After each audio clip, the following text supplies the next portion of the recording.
Nous allons regarder maintenant le corrigé du cas pratique numéro 3, qui vous avait demandé une rupture conventionnelle. Donc, Madame Solo était une salariée qui nous donne toute satisfaction. Sa demande était motivée par le fait qu'elle souhaitait reprendre l'entreprise familiale. Vous avez deux solutions. Soit vous pouvez lui refuser la rupture conventionnelle, soit vous pouvez l'accepter. Vous pouvez aussi lui proposer de se rapprocher d'un CEP afin de monter un dossier de création d'entreprise et de bénéficier des ARE.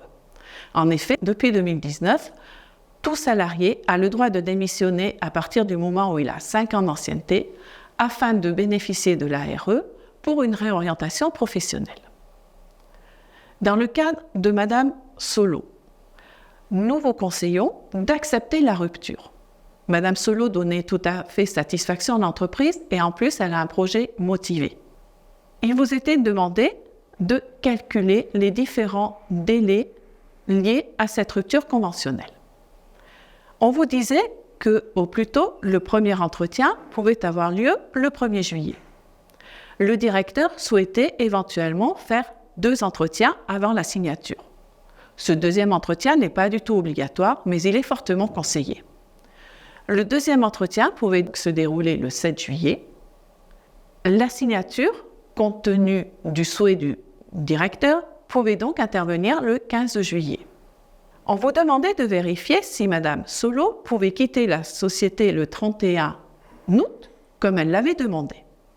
Le premier délai à respecter après la signature de la rupture conventionnelle est le délai de rétractation de 15 jours calendaires.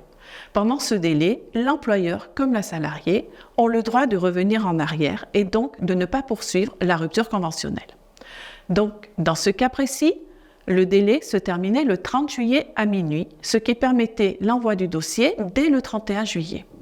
Le deuxième délai à respecter est le délai d'instruction qui court sur 15 jours ouvrables. Ce délai commençait donc à partir du 3 août pour se terminer le 19 août. On a largement le temps pour faire la rupture conventionnelle avec une date de départ pour le 31 août, comme l'a demandé Madame Solo. On vous demandait ensuite de remplir le CERFA qui était téléchargeable via le lien. Alors, ce qu'il faut savoir sur le CERFA, vous avez donc à remplir toutes les coordonnées de l'entreprise, les coordonnées de Madame Solo, donc du salarié. Ne pas oublier de remplir quelle est la catégorie socio-professionnelle du salarié. Donc ici, Madame Solo était employée. Ne pas oublier de remplir, même si ce n'est pas fait dans le corrigé, la convention collective applicable à l'entreprise.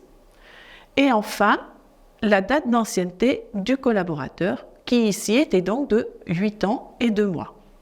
Vous devez après indiquer les 12 derniers salaires de la salariée et calculer du coup la rémunération brute moyenne des 12 derniers mois ou des 3 derniers mois et reporter sur le CERFA le montant le plus important entre la moyenne des 12 derniers mois ou la moyenne des 3 derniers mois.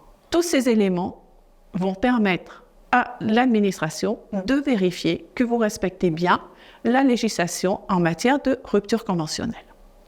Il vous est demandé après d'indiquer les dates de premier entretien, éventuellement des autres dates d'entretien et surtout la date de signature de la rupture et la date envisagée pour la rupture du contrat de travail. N'oubliez pas, car c'est à partir de ces éléments également que l'administration va vérifier que vous respectez la législation. Il vous est demandé aussi d'inscrire le délai de rétractation pendant lequel l'entreprise, comme le salarié, peuvent stopper la démarche. Enfin, on vous demandait de calculer l'indemnité de rupture. Il faut savoir que l'indemnité de rupture conventionnelle correspond à l'indemnité de licenciement. Il faut donc, pour la calculer, prendre les 12 derniers mois de salaire et vérifier quel est le montant le plus important entre la moyenne des 12 derniers mois ou la moyenne des 3 derniers mois. Vous avez un fichier Excel pour vous aider à calculer cette indemnité de licenciement. Toutes les formules sont indiquées dans le fichier Excel en vous permettant d'automatiser au mieux tous les calculs. Donc, sur le fichier Excel, vous avez la date d'ancienneté sur la cellule C4 qui représente 8,17 années. Vous avez le montant de la moyenne des 12 derniers mois et le montant de la moyenne des 3 derniers mois. Le montant des 12 derniers mois étant plus important, c'est ce montant qu'il faudra retenir pour calculer l'indemnité de licenciement. Et vous avez enfin la matrice de l'indemnité de licenciement telle qu'elle se présente pour l'entreprise. Nous vous demandons simplement de respecter cette matrice. Vous voyez donc finalement que l'indemnité de rupture conventionnelle sera de 4 350 €. N'oubliez pas de reporter ce montant sur le CERFA.